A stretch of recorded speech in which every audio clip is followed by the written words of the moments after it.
Well, the big weather story along the Gulf Coast tonight is that the heavy rain and big storms from earlier today are now gone, and the weather forecast over the next 12 hours, as you can see, is going to be much quieter, albeit mild and very muggy. When you look at the forecast outlook for tomorrow, an important change for you, as you'll find here, unlike tonight where it was a widespread coverage of showers and thunderstorms everywhere, tomorrow it does appear, based on the latest forecast guidance, that our inland communities along and to the east of Interstate 75 will be the favored zone for showers and thunderstorms. Everyone still has the opportunity, but we do anticipate the sea breeze to be able to move a little bit farther inland on Tuesday, which means inland zones east of the interstate will end up with a modestly higher opportunity for rain and storms as we move during the second half of the day.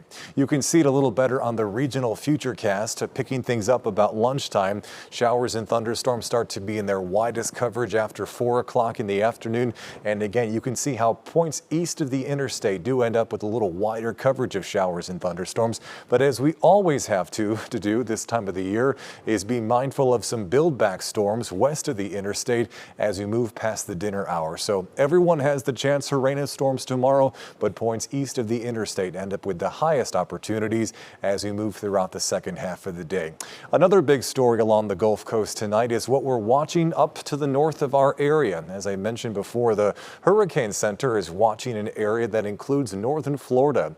A big part of the storyline this week is that stationary front that's expected to end up across the northern sections of Florida as we get toward the end of the week. And that is the reason why. That's the big reason why the Hurricane Center is watching this portion of North Florida for any kind of tropical development.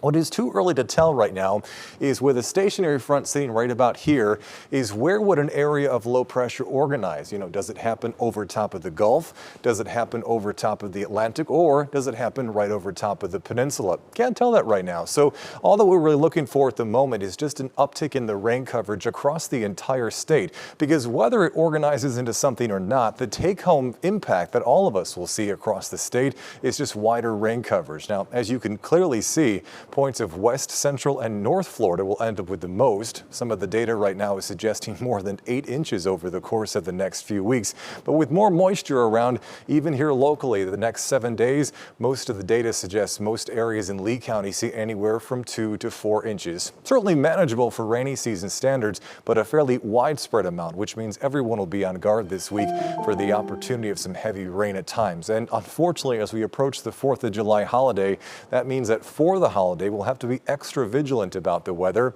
We almost always expect to see thunderstorms with our 4th of July fireworks displays, but given the fact that we're watching for the potential of a system organizing, the opportunity is even higher, even as compared to normal, for rain this upcoming holiday Friday as we move toward the next 6 to 7 days.